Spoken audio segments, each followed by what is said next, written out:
Viewers آج کا programme مس نہ کریں، دیکھنے لائق بہت کچھ ہے۔ منظر پاکستان کے تباہ شدہ ڈرائی پورٹ کا ہے۔ علاقے کی خوبصورتی بھی دیکھنے لائق ہے۔ میں ہوں شمس الاسلام اور آپ دیکھ رہے ہیں لوکل جیوگرافی۔ آج 14 اگست 2023 ہے۔ پی ٹی آئی کارکنان کا جذبہ حب الوطنی بھی دکھایا جائے گا۔ یہاں کے بچوں کا ٹیلنٹ بھی آپ دیکھ کر حیران رہ جائیں گے۔ یہاں پر وہ چشمہ بھی واقع ہے جس کے بارے میں کبھی میں آپ سے سوال کیا تھا کہ کہاں پر واقع ہے۔ اس خوبصورت گاؤں کا نام شاہ سلیم یا شاہ سدیم ہے۔ تو پھر آئیے شاہ سدیم کی سیر کو نکلتے ہیں۔ شاہ سلیم چترال سے 72 کلومیٹر جبکہ افغانستان سے 12.8 کلومیٹر کے فاصلے پر واقع ہے۔ اس کا مطلب ہے دراہ پاس چترال سے 84 کلومیٹر کے فاصلے پر واقع ہے، جہاں سے گزر کر افغانستان میں داخل ہوا جاتا ہے۔ شاہ سدیم 3 اطراف سے افغانستان میں گھرا ہوا ہے، جبکہ صرف اس جانب یعنی مشرق کی طرف یہ پاکستان میں کھلتا ہے۔ یہاں 2 اطراف سے مزید درے افغانستان کی طرف جاتے ہیں جو پیدل راستے ہیں۔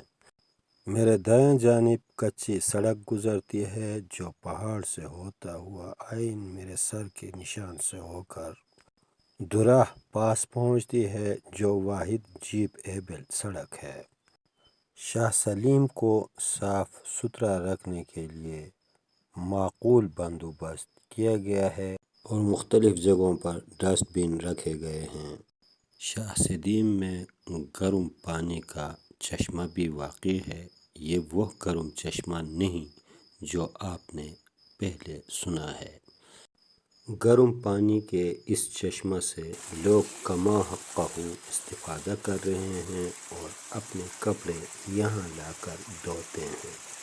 یہ پاکستان کا آخری پرائمری اسکول ہے جس میں لکھا ہوا ہے اس علاقے کا نام شاہ سدیم، جبکہ وفاقی اداروں نے اپنے ریکارڈ میں اس کا نام شاہ سلیم لکھا ہوا ہے۔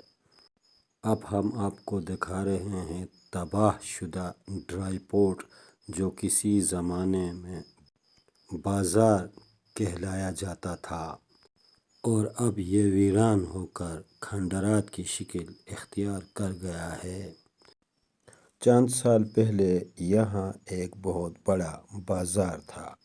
یہاں اس علاقے کا بہت بڑا کاروبار تھا۔ یہ اس وقت کی بات ہے جب شمالی افغانستان میں علیحدہ حکومت تھی اور جنوبی افغانستان میں علیحدہ حکومت تھی۔ اس کا مطلب یہ ہوا کہ افغانستان اگر 2 حصوں میں تقسیم ہوتا ہے تو پاکستان کے لیے باعث نعمت ہے۔ تاریخ گواہ ہے کہ ہمیشہ سے شمالی افغانستان اور تاجکستان وغیرہ اسی دراہ پاس سے ہوتے ہوئے چترال اور چترال سے ہوتے ہوئے بندرگاہ تک رسائی حاصل کرتے تھے۔ جدید زمانے میں جب طالبان برسر اقتدار آئے تھے اور شمالی افغانستان میں احمد شاہ مسعود کی حکومت تھی تو اس وقت یہ ڈرائی پورٹ کاروبار کے لحاظ سے عروج پر تھا۔ جدید زمانے میں اگر 84 کلومیٹر سڑک تعمیر کی جائے تو یہ ڈرائی پورٹ پھر بازار بن جائے گا، یہاں پھر کاروبار شروع ہوگا اور اس راستے سے ہم افغانستان کے ان علاقوں میں داخل ہوں گے جو افغانستان کے دیگر علاقوں کی بنسبت ہمارے زیادہ قریبی دوست ہو سکتے ہیں۔ خوبصورت علاقہ ہونے کے ساتھ ساتھ ٹھنڈے پانی کے چشموں، ندی نالوں اور گرم چشمہ پر مشتمل ہے۔ شاہ سدیم سردیوں کے موسم کے علاوہ باقی تینوں موسم میں انتہائی خوشگوار رہتا ہے۔ آج کے موسم کو یہاں جوش لیختی کہا جاتا ہے۔ جوشلیختی کی تعریف میرے اندازے کے مطابق چارہ کی کٹائی کرنی ہے، جو یہاں مرد و خواتین نے کٹائی کر کے رکھے ہوئے ہیں۔ منظر میں آپ نے دیکھ لیا کہ شاہ سدیم میں تینوں اطراف بہت سارے پہاڑ ملے ہوئے ہیں۔ اس بلڈنگ کے پیچھے جو درہ نظر آ رہا ہے وہ افغانستان کا پیدل راستہ ہے، جو ہمارے دائیں جانب واقع ہے، جبکہ بائیں جانب ہو کر کے درہ پاس کی طرف جا رہا ہے۔ باقی سارے بے شمار پیدل راستے ہیں۔ شاہ سدیم کے پتھر میں پاکستان زندہ باد کندہ ہے، جس کا مطلب ہے کہ یہ قومی سلامتی ہے۔ آزادی مارچ تکمیل کر کے واپس آ رہے ہیں پی ٹی آئی کارکنان، جن سے ہم پل میں ملے تھے اور آپ کو دکھایا۔ شاہ سدیم کا ذریعہ معاش مال مویشی پالنا ہے۔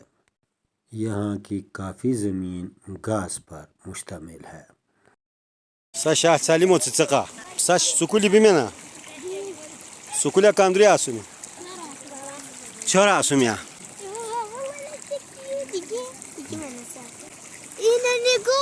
Dike Ankoita Nasagoidi. Dike Amboy. شاہ سدیم کے بچوں کے ساتھ مل کر بڑی خوشی ہوئی۔ شاہ سدیم کے بچے اسکول میں پڑھتے ہیں۔ Ikyo Tsaka Ikyo. محترم شریف حسین بھی اچانک یہاں تشریف فرما تھے۔ پی ٹی آئی کارکنان کا پل پر استقبال ہوا اور یہاں ان کے ساتھ فوٹوگرافی بھی کی گئی۔ ان کے جذبہ حب الوطنی کو سلام پیش کرتا ہوں۔ آزادی مارچ کے یہاں سے گزرنے کے بعد شاہ سدیم کے بچوں کا ٹیلنٹ دیکھیے کہ وہ کس طرح پانی میں ڈوبنے کی بجائے تیر رہے ہیں۔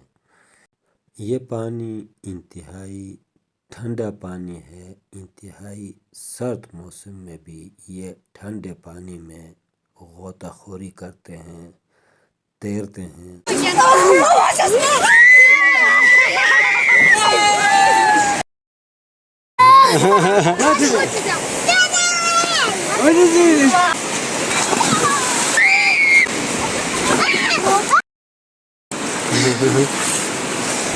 یہاں تک پہنچنے کے لیے سڑک انتہائی دشوار گزار ہے اور اس طرح کی عام گاڑی کے لیے کافی تکلیف دہ ہے۔